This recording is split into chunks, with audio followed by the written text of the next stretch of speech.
Hi, I'm Dr. David Dobson. Welcome to Conversations. Today, my guest is Isabelle Cuykx. Isabelle is a PhD candidate in the Department of Communication Sciences at the University of Antwerp. Her research focuses on media messages about food. She co-founded the Corona Cooking Survey, an international research project led by the University of Antwerp in 38 countries on people's buying and eating behavior at the beginning of COVID-19 pandemic. She obtained a master's degree in communication sciences at the Catholic University of Leuven in Belgium. It's a great pleasure to have you with me today, Isabelle. Thank you. It's a pleasure being here. After obtaining your master's degree, you worked in the industry as a communication strategist. What motivated you to come back to university to pursue a PhD degree? So I was a strategic planner indeed in a communication agency, which is a very lovely job. It's very diverse. They're the people who sort of make the bridge between research and implementing it in communication campaigns. Yeah. So it was a really lovely job, and I just really happened to stumble upon a vacancy for a PhD because I was connected on LinkedIn with my previous supervisor of my master thesis. Okay. And he shared that they were looking for a PhD candidate to do a PhD on food and media, and I just happened to be a real foodie, so it felt like an opportunity. It really was just a coincidence, actually. It was not really a plan or something. Okay. Yeah. I like food. I like to cook. I've been a foodie for quite some years now. So I like to try out restaurants, or for example, when the pandemic was happening, I lived together with my best friend, by the way, and we were feeling bored being locked up for so many weeks. So we started to culinary travel from our living room. So then we would try new foods every week from one specific country. We would eat 5 days in a row, according to Japan or South Africa or whatever country was on our list. So we had great fun during the pandemic doing this, just to show, I think, a bit of our foodie personality in there. And then, yeah, when there's a PhD on food and media, it sounds like music to my ears. Like I remember watching food shows with my mom when I was a little kid, and we would watch Nigella's Christmas special and stuff like that. Yeah. Your PhD research focuses on how and why adult consumers engaged with food media. Can you share what this research is about? All right. So my PhD is part of a bigger project, first of all. It's maybe interesting to know. Okay. I'm part of the Influence project. And Influence project is a shared project by Flanders Food, who is the innovation platform of the Flemish food industry. Okay. And there are 4 universities involved, and everybody has a little part in it. So we're quite a lot of researchers working together. Some are working on the historical link on how, for example, the sale of cookbooks is correlated with the ingredients we buy. Okay. Or some people are working on food literacy and food confusion. And my colleague Pauline, and I think she's been in your web series before, and we focus on audience motivations and gratifications in using food media content. And so the bigger project is on how to communicate clearly about food if there's already so much food content out there. Like, first of all, aren't people getting confused because of all the messages, and how do they navigate within this landscape full of food content? Right. And we're trying to give bits and pieces of information to the stakeholders of the project, which are, by the way, very diverse. There are like governmental organizations in there, there are health organizations in there, but there are also communication agencies or food industries in there. And we just try to explain the results of our research to them so they get better tools for their food communication. Okay. What do you like about this research? I think it's very cool to explore the motivations as to why we like to watch food on a screen or watch food in a magazine or on a book, or it's pretty fascinating to me that we can just like by watching an image, our body responds somehow to the food that we see. And I'm very curious to hear the rational part of why people are looking for this food, but also a little bit the irrational part that might be behind it we cannot capture yet. Right. So I think that's one aspect that I really like. Okay. I also like the fact that we had the CoronaCookingSurvey in there, and I think we will talk about it a little more later on. But also the fact that we can help the diverse group of stakeholders with our research is also an aspect of my job that I really like. And yeah, I think because we focus so much on UNG or use language applications research and food media, I also feel that theoretical wise, my colleague Laurena Teunissen, Pauline de Korte, and I can really like contribute to the food media aspect in the UNG research by both qualitative and quantitative research. Like we've done focus groups to capture how people encounter food media, why they do so. And with these results, we did 4 follow-up survey questionnaires to sort of validate and construct and validate a quantitative scale for measuring these. So I feel like we are creating tools for future researchers to finally quantitatively measure people's motivations as to why they watch cooking shows or as to why they scroll on Instagram through these food channels. Right. You know, you do get inspired for sure, but there's much more happening than just feeling inspiration. So that's the fun part of our research, I guess. Like it's a bit like an onion, and you have the very obvious answers, like I'd like to learn something at the outer peel, but if you continue peeling, you get like social gratifications linked to it or identity gratifications. So it's a really nice layered. It is like people say, you are what you eat, but it gets actually really close.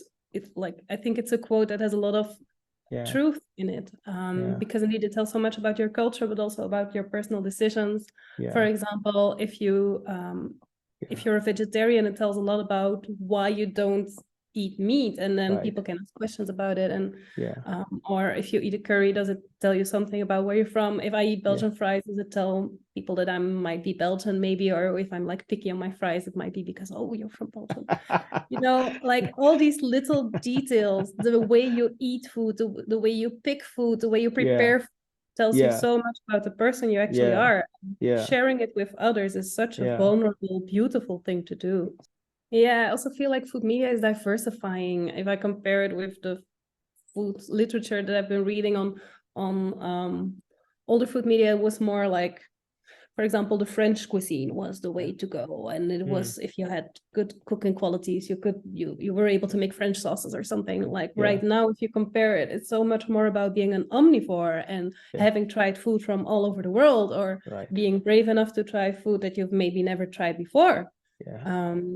Are you adventurous enough to try an ingredient that you might say yuck at the first time? I don't know, like it might be a case of like high capital in the kitchen. I do focus on 26-year-old, like people older than 26 in my PhD, because my colleague Pauline is working with the emerging adults, and there are quite some differences between those two, because the emerging ones are quite often leaving the family, the initial family, for the first time. They're finding their own cooking habits, while the 26 plus people are people who are, well, like they've been working for a while, or they live on their own. You see that indeed they have different habits. I'm not quite sure if trying new food is more easy for people who are younger or people who are older. My gut feeling would say yes. Thinking of my own environment, I would say that indeed younger people are maybe a little bit more adventurous, maybe because they don't have the habits yet, or they're willing to experiment more. I also think that if you have a family that eats together with you, you're the one responsible for what will be on the table. So you like you carry something there, like have a bit of a responsibility. Like it must be delicious. It's your task to give them proper food. So maybe it's a bit more scary to be adventurous then. You are a co-founder of the International Corona Cooking Survey, a research project conducted in 38 countries about people's food behavior during COVID-19. Can you tell me a little bit about this study? Yeah, of course. I'm glad you asked, first of all, because we're very incredibly proud of this project. It's, I think, also the way that we connected, David, because you were also part of it. So how it started, when the lockdown happened in Belgium, my two previously mentioned colleagues, Pauline and Lorena, and my very, very enthusiastic supervisor, Charlotte Backe. We decided to do a research project on the impact of this pandemic, because all of a sudden, like, we could hear in the news that food and cooking related behaviors were changing. Think, for example, of going to the supermarket. I'm not sure how it was in your environment, but in Belgium, they were time limited and only one person could go to the supermarket. And all of a sudden there were shelves that were empty. Or you were not allowed to invite friends at home anymore. Neither could anybody of your house leave to eat somewhere else, because you were all restricted to this space where you were living. So yeah, all the more reason for us, I think, to assume that there was, like, this was a case study that we could do something with. And we started to build up a questionnaire. And the first version, when the first version was ready, we were curious to check with people in other countries if the situation was the same to their feeling. Like, were Belgians responding differently to this than people from abroad? And upon that, we contacted our international networks, and then it all of a sudden kind of exploded. And we had 37 countries participating in there. We ended up with a sample of over 37,000 valid respondents. Wow. Which was, it was pretty big. And it was also pretty challenging, but we're very proud of what we did there, because indeed, like, we got so much data on how food evolved, how supermarkets behavior evolved. In my case specifically, I focused on recipe use. So we had so much data on what we first just thought was something, might be an interesting case study. And then it exploded into this big research project. Like, the project grew so big.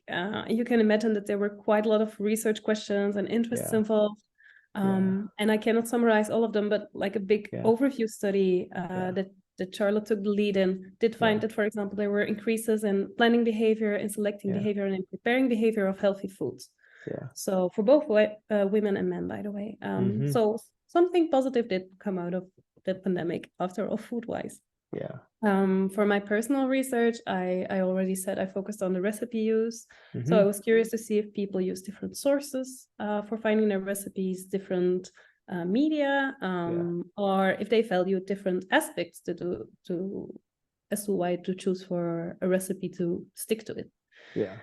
And to do so, we split it up, home cooks, in 3 segments, and we used Cooking Capital to do so. And Cooking Capital is based on people's cooking skills, people's cooking behavior, their attitudes in the kitchen, and their access to the right equipment or circumstances to cook. Like, do you have an oven or stuff like that. And so we compared the 3 of them on their recipe use before COVID and during COVID.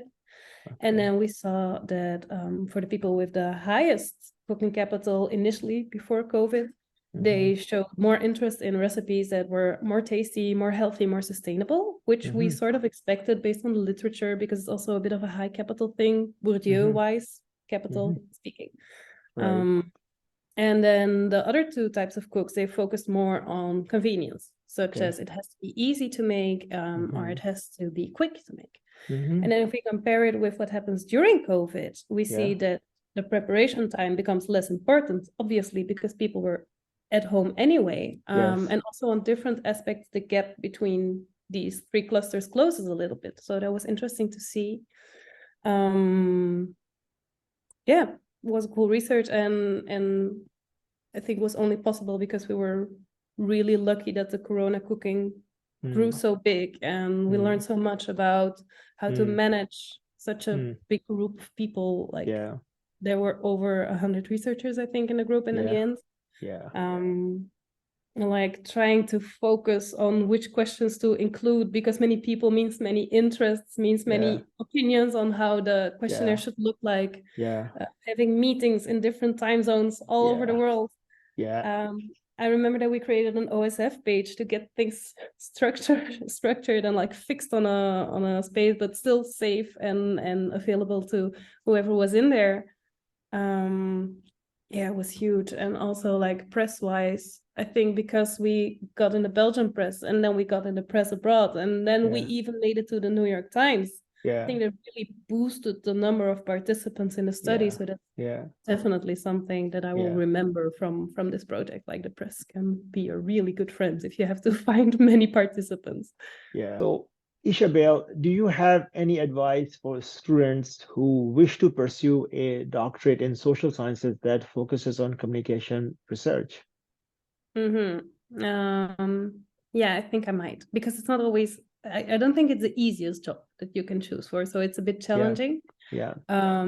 Definitely, because like you have to deal with like trying to submit your paper and then you get Yeah. rejected, you have to refine it. It's a lot of feedback in our Yeah. environment.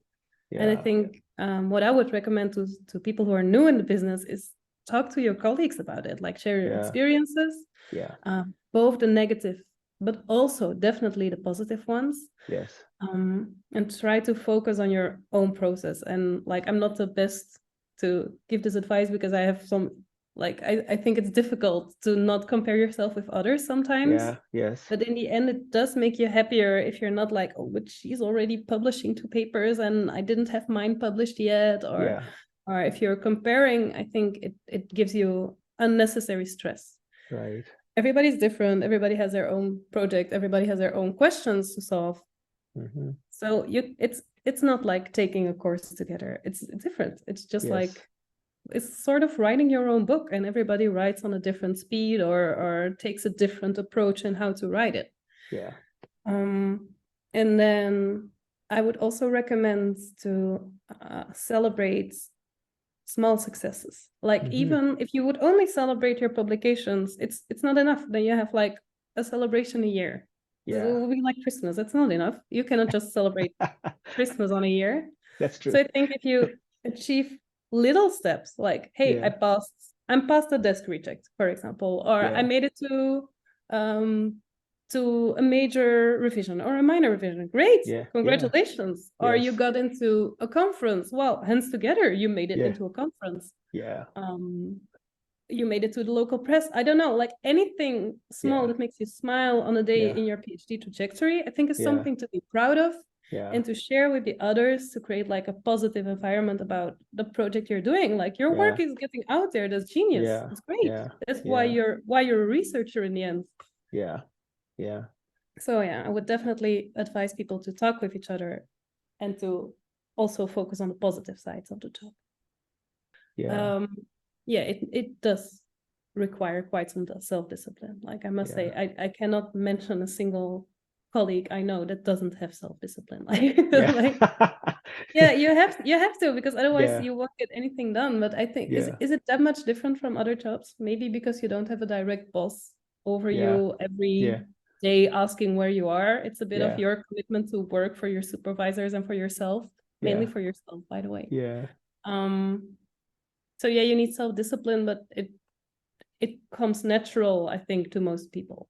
Like maybe you need tools to help you, like make a planning or make a to-do list every week. I don't know, but it is tough. And I completely agree that you learn by doing. And it might be scary because that means that you first have to do something before you're able to learn.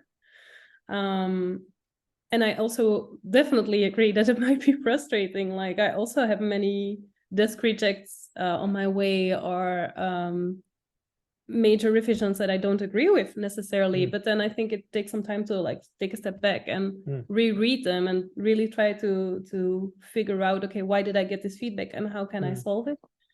Which indeed it does ask, as you already mentioned, for a lot of discipline. I remember in my case it was a bit different actually. Like I remember when I started, I said I'm really into this for my research topic, and I don't even care if I'm called doctor at the end. However, on the days that were more difficult, I was like, there is a degree pending on this. So it was a motivation to continue. Thank you for your time, Isabelle. Have a great rest of your day. All right, thank you so much. Thanks for having me.